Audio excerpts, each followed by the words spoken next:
Hello, my name is Avery and this is 7 Questions with BraveMouse. I am here today with Déja Denise Green of DDCE Creative Agency, and I just thought that you would be the perfect person to be the first conversation for this video series, not only because you just launched your agency back in January, but also just because I really admire the work that you're doing, and we're also doing a collaboration, and I think it's important for female entrepreneurs to talk and have other people see it as well. So. Yeah, thank you so much for having me, Avery. Hi guys, I'm Déja Denise Green. I'm the CEO of DDCE Agency that we just launched in January. I'm super happy to be on and to talk with you. I'm more happy to have you. Okay, so what mug did you bring today? Because this is a thing. Okay, cool. So I brought a mug in honor of Avery and I that says, "I love sleeping. It's like being dead without the commitment." Yeah. And that feels very relatable. It does. Yeah. I think I'm gonna have to get myself one of those. Just be reminded. My elephant gift. That's great. What a coincidence. That's awesome. I brought my it's not mine, NYU grad mug per my sister who actually graduated. I have not graduated yet, but I'm graduating in a month. So manifesting that happening, and yeah, big accomplishment. So. All right. Yeah. Cool. So let's start with our first question. Boom. Here we go. All right. Why do you think it's important for female business owners to team up, collaborate, and support each other? Yeah, okay. Wow. All right. So in general, just kind of like we were talking about why we're doing this series, to celebrate female entrepreneurs and in our entirety. And I think that because we are already, in a position where it is more difficult for us to be successful in this field, I think it's important for us to support one another so that we can create the landscape and create the type of environment and create the industry that we want to see for ourselves. I think, like I was talking about a little bit earlier, I was reading about female-dominated industries, and the industries are, I think the ones that we were kind of forced into earlier on, teachers, secretarial things, assistant jobs, things that, jobs that are great, like there's no problem with them at all, but jobs that haven't exactly expanded outside of our original roles in society. And I think it's definitely time for us to be seen the way that we need to be seen. So in order to do that, why not pull each other up? You know what I mean? Yeah, I think that's exactly right. Yeah, I always ask the question of like, if we don't help each other, then who will? Because as proven just by how the world has been turning for so long now, people, and unfortunately people that are fortunate to be in positions of power have not done that previously, which is kind of why we're having to pave, our own way. And, we have to bring other people that are trying to do the same with us. And I think like one thing that I really think is kind of toxic about our society and the world is that, we often view other people's success as just more confirmation of our failures. And I think just having a communal mind shift of, other people's successes is like a win for someone else is also a win for us, because ultimately I think, people in our field and, women in our field are all trying to do the same thing in some regard. And I think it's important to remind ourselves that, comparison is not always, it's not helpful, beneficial, and we're all just trying to get there together. Yeah, and also like to piggyback off of that, I think there's a very dangerous stereotype, especially amongst women, and like that it's supposed to be like a crabs in a barrel kind of scenario, that if someone else is being lifted up and someone else is rising, then we have to pull that person down so someone else can, lift up and be successful. And I don't think that's necessarily the truth. I think there is enough out here for us all to be successful, and I think we can do it together. People are stronger together. That is the nature of humanity. So why not? Yeah, exactly. Great. Okay. Question number 2. Okay, what does women supporting women look like? Any tangible suggestions? I think that women supporting women can be something as simple as reposting your friends and collaborators like victories on Instagram. I mean, we live in an age of social media, and you know, we should use it to uplift other people. Also, like, you know, helpful resources that you see from other people's accounts. I think that's one. It's something as small as that, which takes 2 seconds, to something as great as, you know, organizing your own ways to uplift other people, also joining larger worldly things, whether that be like petitions or, you know, voicing a concern in a conversation that's happening about something greater, and not being afraid to do that either.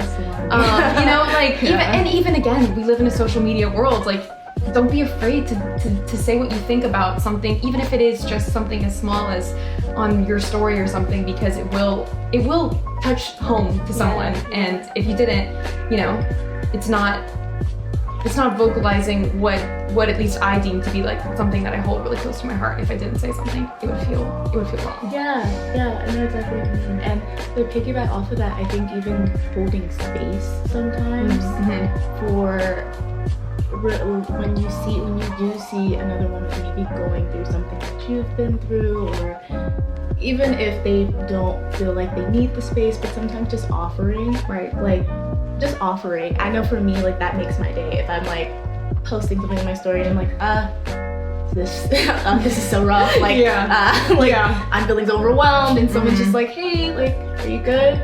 That means, like, that support, I'm like, okay, cool, someone else sees me, or someone else relates to me, or they give me that advice. That's like, that little thing can be motivating for me for like the next 3 or 4 days, for the next week, or like, it can keep me going however long, you know. But I do agree, I think it can be definitely just as little as just sharing it, like just sharing or saving you know, engagement. You know more about that. If you just leaving a comment, I know comments don't seem huge sometimes, like leaving a comment, getting your friends' engagement up. They'll thank you for it later, I promise. Just like, or even like, I know like some people have like the buy me a coffee link in their bios, and like those coffees, they add up. Let me tell you. But yeah, I think those are great tangible suggestions. And also when you do see your friends trying to do projects and things like that, even if you can't monetarily donate, maybe see if you can donate your time or volunteer, or see maybe if they need a little help or assistance every now and then. Like, sometimes like running a company by itself is already very difficult, and then the difficulty of trying to get resources and get investors to trust you enough, and being looked at by once again a male-dominated industry, it's really hard. And sometimes there's a lot of late nights and early mornings, so like your time, you're like volunteering to help is a lot. It can be a lot. Also, just to, if like piggybacking off of that, if I think what you were saying, someone just responding to you and just making sure you're okay and stuff like that, I think that's so important, especially just like in your community of people that you know what their lives look like. Just a simple check-in is supporting women in a way that's not flashy, but it probably means the most. Those check-in texts are like the best. We're just like, hey, hope you're well. It's like, oh, thank you. You have no idea what this just did for me. Exactly. Totally. Great. Yay. Question number 3. Okay, how do you each balance running your own business with being a full-time student and building a career and content creating? It's such a funny question, because I ask myself the same thing every day. Every day I'm just like, wow, cool, you're doing this and it's just happening, you know. I think best practices for me are, number 1, finding things that keep me accountable. So whether that's people, whether that's like for me, content creation in a way keeps me very accountable, because a lot of times the same things that I'm using to motivate other people, I use to motivate myself and keep myself organized. Like having people to help me. Like, I'm currently working on building a team, but I having other people to just like be around and help me balance out those things is really helpful. My planner, my organizer, I think I have like 7 journals where like 3 of them are just idea journals and like 2 of them are like goal, like and like another one that's just like kind of like my diary that helps me really balance out everything. Yeah, it's a lot. Sometimes it's just like, sometimes it really is just a matter of just doing it. Like if you think about it too much, that's when it starts to get really overwhelming, because you're like, oh, these are all of these things that I have to do, but like, just do it. Like I think that's the biggest thing for me. Yeah, I completely agree. It is a lot. Like I don't even think, a lot of the times, like you're saying, you're just kind of, I feel like a lot of the time I'm kind of just going through the motions, and I forget the scale of what is actually happening and what we're trying to accomplish and things like that, because it does just feel, which I think is positive and negative, it just kind of feels like it's part of every day. But like what's weird for me is like, okay, I'm gonna spend all day editing this thing, or I'm gonna go shoot this thing, and then I have to go home and I have to write an essay about like cognitive development in children for this neuroscience class I'm taking, you know? So it's just like, but what I have found really interesting too is, you know, since I go to film school, a lot of what I am learning in school, I can apply to a lot of like the projects that are happening at BraveMouse. So it's interconnected in a way, and it's honestly, I'm grateful for it now, even though I'm very excited to graduate. I'm grateful for it because I can practice stuff in a classroom, like pitching an idea for a movie, or without, you know, the pressures of it being, you know, the pitch. So I'm really grateful for that aspect of it. But it is a lot. Journals and planners are my best friend. Like I wish I do kind of wish I had more of a cohesive answer for that, but it really is just like a matter of kind of the same thing with anything in life. It's, all things can seem overwhelming and intimidating when you put them on paper, but when you are putting it into practice and just allowing it to move the way that it needs to, everything falls into place as the way it's supposed to. Exactly. It's a good question. With the ups and downs in this industry, how do you keep yourself encouraged and remind yourself of how far you've come? That's such a tough question, because I feel like I do get lost in it all a lot, and it's hard to take a mega step back and just realize the scale, like I already said. But I think anytime I can get people in a room like this, for example, you know, we have 2 wonderful people behind the camera, and also, shout out to them, and also just like this, you know, it always, it does put everything into perspective, because if I'm doing this with people I love who are also, you know, trying to do similar things that I am, and following and pursuing their passions and dreams and all of their talents, like that is inspiring enough for me to realize that I'm not doing this by myself. There are millions of people also trying to do this thing, and it's really admirable, and we all should take time to celebrate what we've done. And that's a kind of like a goal of mine, really post-grad, is just to like make time to celebrate what we've accomplished. It's so important, and it's like always the last thing on the to-do list. That's so important. And I also don't know if this is a generational thing, but also I've been talking to people a lot, and I've been finding it's something that has been taught by our parents. It's like, once, I don't know if this is true for you, but like I've talked to a lot of my friends about this, like once you accomplish something, it's like, okay, cool, what's the next thing? Once you accomplish this, okay, cool, what's the next thing? All right, you got that done, move on to this. And it's like, wait, where's the time that we take to celebrate this accomplishment? Because the small victory, like the small and big victories matter. Like, if you're graduating from college, all right, cool. What about grad school? Wait, Wait, I just spent 4 years doing. Literally, wait. No, you know what's funny is because I'm graduating a year early, and what people have been asking me is, so why are you graduating a year early? You must have something lined up, planned. And I look at them and I say, absolutely not. No, that is, you know, like obviously running BraveMouse, but you know, like beyond that, no. I just, you know, right, and we should be able to, you know, do and celebrate those things with and allow ourselves a moment to just breathe, and sleep. According to your mug, according to my mug, it's like being dead without the commitment. Yeah. You know what? Do you main character? Do you main character mindset? Sometimes I'm like, wow, this is the moment. But then other times I'm like, Avery, what are you doing? But it feels good when you do. No, I personally think that it is very important for everyone to have their own main character mindset. And here's why.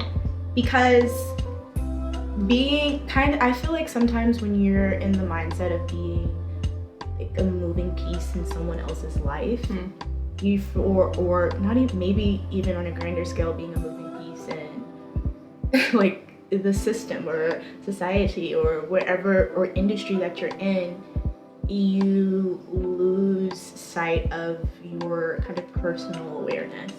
And it's like that phenomenon that happens when someone's like, oh my God, you're so amazing, you did this thing, you did this thing, you did this thing, and you're like, no, thanks. Like, yeah, I did that, cool. But it's like, does it really settle in like that you really did those things? And so I think sometimes what main character mindset does is it puts those things in perspective. It's like when you're watching a movie and you see all the things that the main character is doing, you're so excited for them, you're rooting for them, you're connected with them. And I think that should be a similar connection that you have with yourself, to like remind yourself, wow, this is where I started. This was the beginning of my movie. This was the beginning of my story. Now here I am in the middle of it. I'm getting close to the climax. Like the things that are, that's what makes you more excited about doing what you do and continue to do that. And that, and also I love taking pictures and videos and things like that, because I love to spend time going back and looking at those things, because I remember in those moments where I would say like, I'm doing such a horrible job, this was so terrible, blah, blah, blah. And then later when I'm looking back at it and I'm like, wow, that was actually really good. Yeah. That's really cool. I did that, you know what I mean? And then I guess that's like, that keeps me encouraged, because I'm like, 14-year-old me would be screaming right now if she knew what I was doing right now. Like if she knew what I was doing, you know what I mean? Yeah, wow. It's like thinking about the things like that keep me grounded, but also, like the Kanye West documentary says, it keeps you grounded but in the air all at the same time. Yeah, wow. That's the best piece of advice I think I've gotten like all year, not even kidding, because I think that's another thing that I wish, and this is for myself too, that I think women fall into the trap of, is what you were saying, like, oh, thank you so much, like, and not wanting to think of yourself as the main character, because it has been so ingrained in us that we are lucky to be and have and do what we do. Right. And it's like, no, we've worked really hard for it, and it's really important to step back and take that mindset. I'm gonna do that starting literally today, because I don't do that enough. So 100%. We deserve that. We deserve to celebrate ourselves. Yes, we do. Yeah. If you don't get anything out of this, celebrate yourself. That's all we have to say. Cool. That was an amazing question. Yeah. Also, come on, like, people joke about the main character mindset, but it's like, I think we'd all be better human beings if we put ourselves at the center. You know, prioritizing yourself. Yeah. Okay, this question. This is, I don't know what number we're on. That's cool. Do you have any role models who are also women entrepreneurs and artists that you look up to? Ones you personally know and or ones you don't? Oh. Okay. This is gonna sound very cliche, but Beyonce, like Rihanna, even like the Kardashian family scares me, but Kylie Jenner, I like, it's insane to me.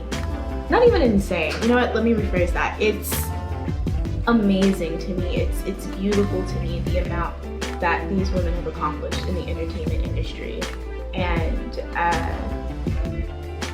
I think because, especially like with Beyonce, she was like, even though she was Beyonce, she was always like Jay-Z's wife, who was like the CEO and mogul and the person who was like the big guy in the entertainment industry and in all of his businesses and all of his ventures and stuff like that. And Rihanna, of course, it's just like everyone loves her music. Like she's Rihanna, like boss, like music stuff. And then even for Kylie Jenner, like Kardashians were famous for just being famous and really literally nothing else. But I think what is great about them is that they utilized their advantages and they were super strategic and also unwavering in what their visions were. I love watching like Homecoming, like that. I love watching that documentary so much because I just like to see the behind the scenes of how they work when even like I did also watch a little bit of the Life with Kylie thing and just like the behind the scenes of how they work and how they run their companies. How much work too. Yeah, and how much work. They work like so much. Like she was talking about after she had the twins and like how soon she went back into working and how often she did. And I know, and I also know like, you know, they have more resources, they have more prestige, they have, you know, a built and experienced career. However, that's just very inspiring to me because that's where I want to be. So it's like, for me, it's like seeing like a possible future version of myself. And it's like, okay, this is how I'm gonna move, this is how I'm gonna do this is how I'm gonna do that. And it keeps me like excited about my vision. You know, I think people bash a lot of times like looking up to celebrities and things of that nature, and I get it. I understand why, because it's a different form of living. They are more privileged, but I feel like that's where I'm like, that's like what I said. I feel like that's where I would be. Right. You know? Right. That's where I would be. I mean, I don't think, I certainly look up to people who are considered celebrities and definitely like go back and follow their trajectory, because I think, you know, you have to, you learn, like that's, you know, how you can kind of set a plan for yourself, and every plan is different, but it's a good baseline, and I don't think there's any shame in that whatsoever. You know, I think it's so funny because for so long I would go back and track like like male directors' trajectories and be like, so I want to be like that, but it's not really me, but you know, maybe I could be that one, so I would go back and like track theirs. And it's only until, not like recently, but that, you know, female directors and filmmakers have been brought to light more, which is, you know, right, exactly, which is like, okay, yeah, about time, you know. And it's interesting too, because even in my film classes at school, you know, we one day was like, you know, list all the female directors you can, and you know, I was spouting them off because I made it a practice of mine to learn about these people, but you know, it's really disheartening to see, you know, how few people, women know, and it's not a fault of them, it's just, you know, a fault of what is broadcast and, you know, who is deemed successful. And like, for me, I really look up to Alma Harrell. She's this incredible filmmaker. She directed Honey Boy and like Bombay Beach, was a documentary and all this stuff. And she like created a platform for underrepresented filmmakers called like Free the Work, and it's, you can literally join it without having to pay, and you can upload your content just to like get more exposure. And that's super cool. She did like the New York Times 100 for women in 2020 and just kind of took all that on, but also just like, you know, I could list a million, like Greta Gerwig, Nia DaCosta, Chloe Zhao, and Kathleen Kennedy, and like all these incredible people that I just wish got more of what they deserve. And I recommend to anyone to make it a practice to go find out about these people, because they're just overshadowed a lot by what is considered, you know, the highest position of power, which is going to change. But you know what? Also, I don't know how I did this, but also I would like to give a shout out to a multi-hyphenate who also impacted me a lot.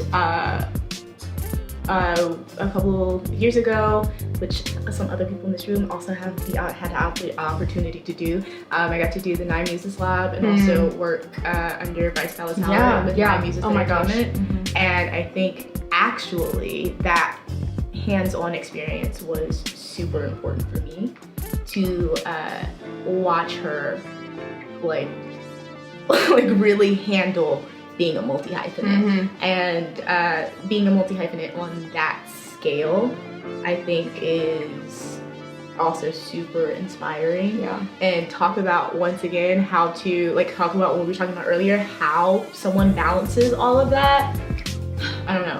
Yeah, it's crazy. It's crazy. It is crazy. But it let me know that it could be done. Right, exactly. Yeah. I also, I mean, even going off that, like working over the summer when I was on the set that I was on, like there's so many women, like the second AD was a woman, like one of the lead producers is also a woman, like Octavia and Gemma. And it's just, and like my right hand, like partner was also a woman, like Maria, women were running the operation, and it was, right. Like, the sad thing is, I never knew that was possible on the set that I was on, and it was just really inspiring. And like nobody knows those women, and they're the most incredible people I've ever met. So I think what's interesting too is also, like, I think about this a lot, is like when we're chasing something, if we don't know what it feels like yet, then sometimes it's hard to know when you found it. Yep. But once you've experienced it and then you start looking for it, it's much easier to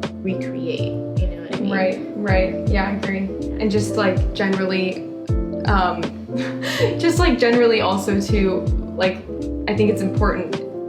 No, they aren't like in the industry, well, my sister is, but just like leaning on like women in my family, like my mom and like my grandmothers, and also just like my BraveMouse team, two which are here, and also like not to be cheesy or anything, but also just like you, Déja, like it's just super inspiring to see people, especially like our age, who we don't know, we do know what we're doing, but not in a way that we've seen before, right? Yeah. And it's just really inspiring to see people just go for it, figuring it out uninhibited. A day at a time. Yeah, exactly. Yeah, figuring it out a day at a time, because otherwise, if you don't start, then like you'll never start. Right.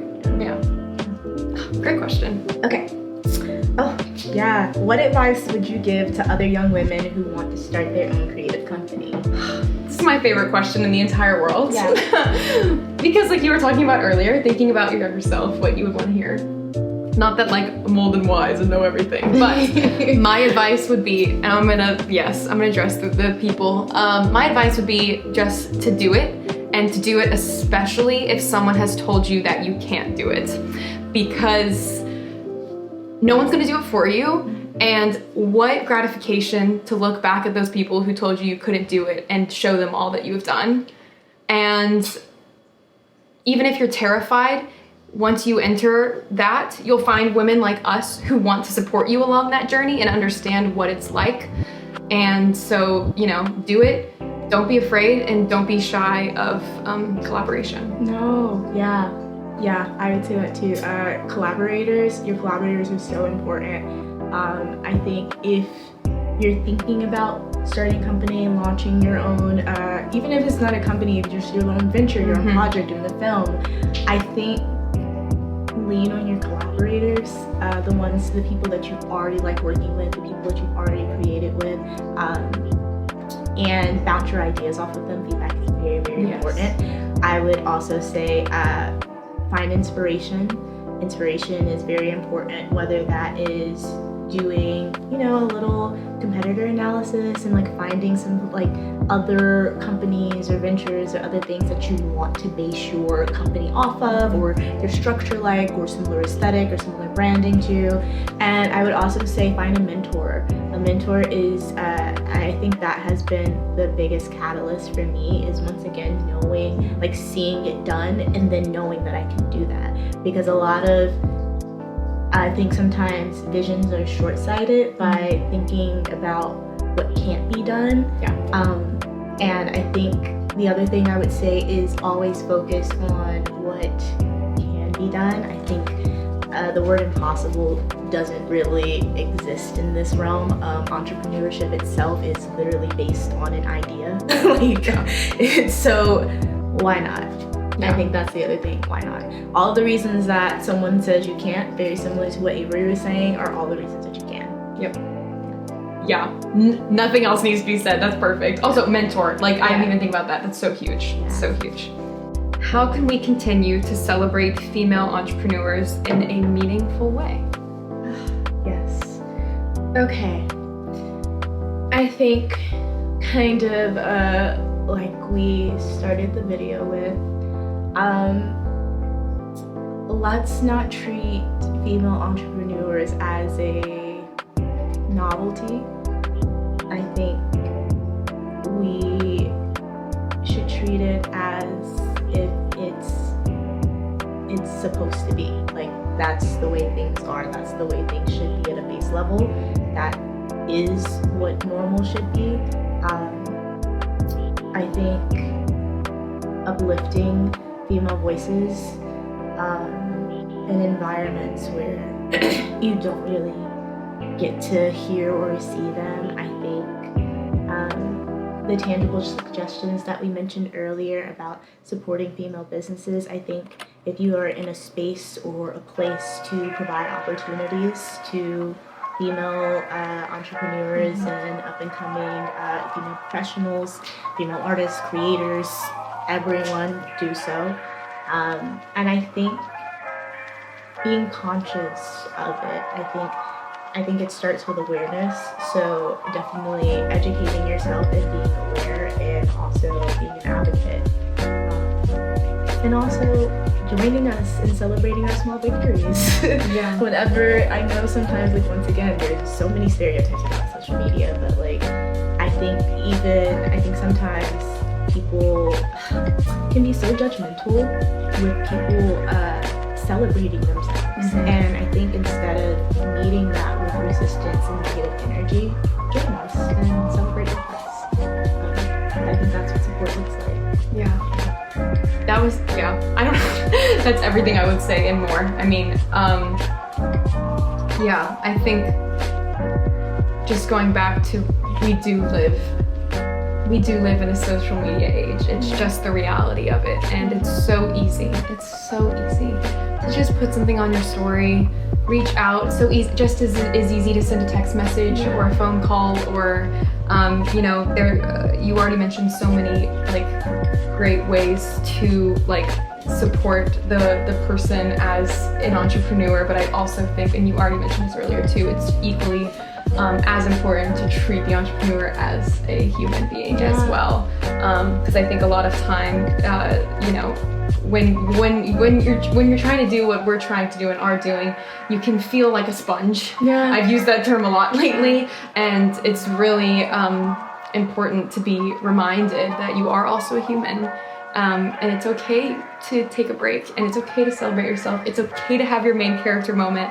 And I think that everyone, human beings, can do a better job just generally reminding people that it's okay to be a human outside of whatever your profession is. And yeah, it's not a novelty to be a woman and want to do something that someone's never done before. And also, if you see a female entrepreneur possibly overworking herself, encourage her to take a self-care day. Yes. Yeah. We need to be reminded. That's another way we can continue to celebrate. Yes. Making sure we are still here and still going. Yeah, exactly. Great. Well, Déja, thank you so much for being here and for sitting down with me. I think this has been really informative, not only to me, but hopefully to all of you all. And thank you, Avery. You're so lovely to be with. Yeah, thank you, Avery. Thank you, BraveMouse, and lovely talking to y'all. Bye.